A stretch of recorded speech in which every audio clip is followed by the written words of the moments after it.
성경이 특별하다는 말씀을 드렸을 때 최고의 베스트셀러, 그리고 두 번째로 영향력에 대한 이야기를 드렸는데, 성경은 인류에게 가장 큰 영향력을 끼친 책이며 특별히 법과 도덕에 있어서는 인간에게 가장 큰 영향력을 끼친 책이 성경입니다.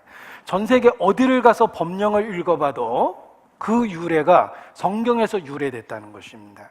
모세 오경이라고 일컬어지는 성경의 앞부분이 세상 법과 도덕의 유래가 된 거예요. 성경이 인류에게 끼친 영향력 중에 절대적인 것은 법과 도덕입니다. 수천 년 전에 하나님은 완벽한 삶의 기준을 주신 거예요. 법과 도덕에 있어서. 예를 들어 보겠습니다. 자, 누가 길에다 웅덩이를 파놨습니다. 그런데 지나가던 소가 빠져가지고 다리가 똑 부러졌어요. 다리 부러진 소는 노동력이 없어지기 때문에 가치가 없어져요. 여러분이 소주인이라면 정말 억울할 겁니다. 누가 여기다 구덩이를 파놨냐고 이야기하겠죠. 구덩이 파놓은 사람은 말합니다. 뭐 내가 밀었냐, 지가 다 빠진 거지, 그게 왜 내 책임이냐. 성경에 3,500년 전에 써놓으셨어요. 뭐라고 써놨는지 보겠습니다.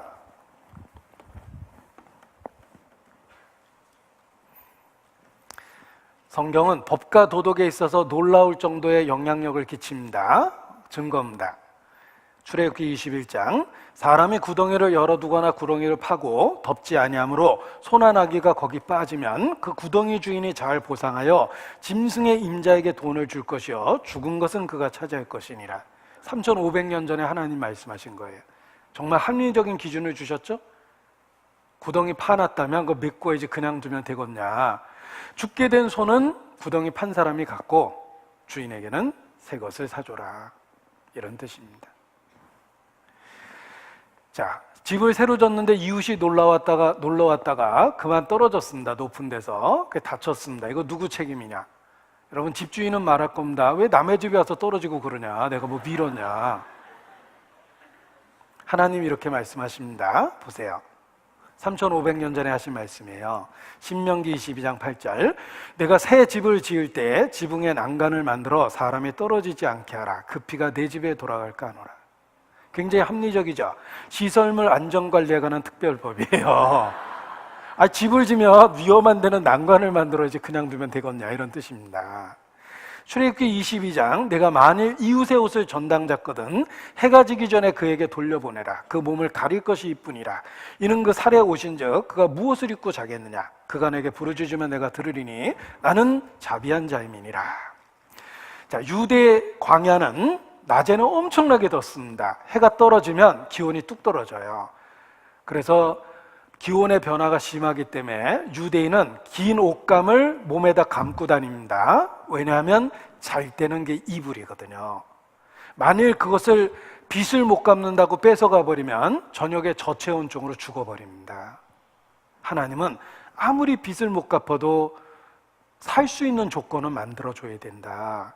겉옷은 뺏으면 안 된다. 딱 기준을 주신 거예요. 우리 시대에 아무리 채무가 많아도 하루에 몇 번 이상 전화 못하고 몇 시 이후엔 전화 못하고 이런 법이 있죠. 하나님이 3,500년 전에 그 기준을 주신 거예요. 또 이런 말씀도 있습니다. 출애굽기 24장 6절, 사람이 맷돌이나 그 윗짝을 전당 잡지 말지니 이는 그 생명을 전당 잡음이니라. 유대인은 밀이 주식입니다. 저녁에 밀을 맷돌로 갈아서 반죽을 해서 빵을 만들어서 먹게 되는 되게 주식입니다. 빛을 못 갚는다고 맷돌을 가져가거나 맷돌의 윗짝을 가져가 버리면 요즘 말로 밥통 가져가 버리는 거예요. 아무리 빛을 못 갚아도 뺏을 게 따로 있지, 맷돌의 윗짝이나 맷돌은 전당 잡으면 안 된다고 말씀하셨어요.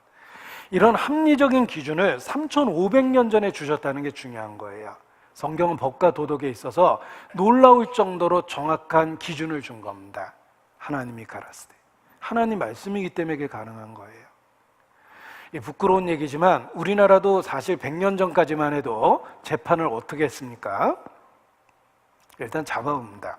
그리고 물어봅니다. 내가 내 죄를 알렸다. 모른다 그러면 어떡하죠? 저놈을 매우 쳐라. 그리고 이제 다시 물어봅니다. 자, 이제 네가 네 죄를 알렸다. 그래도 모른다 그러면 그래도 저놈을 매우 쳐라. 그러다가 맞아 죽으면 죄는 없었네. 이렇게 결론이 나는 거예요. 우리나라 사람이 생각하기에 죄가 없으면 맞아 죽어도 죄가 없다고 그래야 돼요. 그런데 때리니까 죄가 있다 그러면 죄가 있는 거예요. 불과 100여 년 전까지만 해도 그런 식으로 생각했기 때문에 재판을 그렇게 한 겁니다. 사실 내 장사가 어디 있습니까? 때리면 다 자기가 죄 졌다고 그렇게 거짓 자백합니다. 옛날 소련의 정보부 KGB에서 곰을 끌고 가서 오븐을 팼더니 토끼라고 자백하더래요. 곰도 못 견딥니다. 우리나라도 사실 100여 년 전까지만 그렇게 재판했고, 제가 역사를 공부하다 정말 슬펐던 일이 있습니다. 중세 마녀 사냥이 1700년대까지 계속됐는데 마녀 사냥에 대한 책 읽어보세요. 정말 슬픕니다. 사람이 슬픕니다. 당시에 국가 재정이 어려웠습니다. 마녀라고 판정이 나면 재산을 국가에서 몰수해버렸어요. 따라서 국가는 가능한 좀 많이 마녀가 됐으면 좋겠어요. 돈을 뺏어야 되거든요. 그런데 사람들은 자기가 싫어하고 미워하는 사람을 마녀라고 고발해버린 거예요. 그럼 마녀 재판을 합니다. 여러 가지 방법이 있는데 그 중에 하나, 물을 팔팔 끓여가지고 물건을 떨어뜨려 그 안에 꺼내보라고 그럽니다. 네가 마녀가 아니면 신이 너를 도울 거야. 안 다칠 거야. 못 꺼내거나 다치면 마녀예요. 그래서 수없이 많은 사람이 마녀 판정을 받았어요. 여러분, 그런 무식한 재판이 1700년대까지 계속됐다는 거 아십니까? 국가는 그들의 돈을 뺏기 위해서 합리적이지 않은 재판을 그냥 받아들인 거예요. 그리고 사람들은 그것을 이용해서 평소에 미워했던 사람을 다 마녀라고 신고해버린 겁니다. 그게 인간 역사예요. 얼마 전까지. 사실 비슷한 일이 지금도 재현되고 있습니다. 기독교 안에서 서로 사탄이라고 그러고 싸우고 있잖아요. 이단이라고. 이권을 위해서. 하나님은 수천 년 전에 합리적인 기준을 준 겁니다. 이 성경은 법과 도덕에 있어서 놀라울 정도로 정확한 기준을 준 책입니다. 그것은 하나님만이 하실 수 있는 말씀이에요. 또 이런 말씀도 있습니다. 보세요. 예를 들어보겠습니다. 레위기 12장, 이스라엘 자손에게 고하여 이르라. 여인이 임신하여 남자를 낳으면 8째 날에 아이의 포피를 뵐 것이며 8째 날 생후 8일 피의 면역성과 응고력을 고려할 때 할례의 최적기는 생후 8일이랍니다. 자, 이거 좀 민망하죠? 포경 수술해 놓은 겁니다. 그런데 혈액 응고인자인 프로트로빈이 생후 3일째의 정상인의 33%이며 8일째 되는 애 정상인의 110%가 돼서 일생 중에 가장 높대요. 그때 해주라고 딱 써놨어요. 생후 8일째.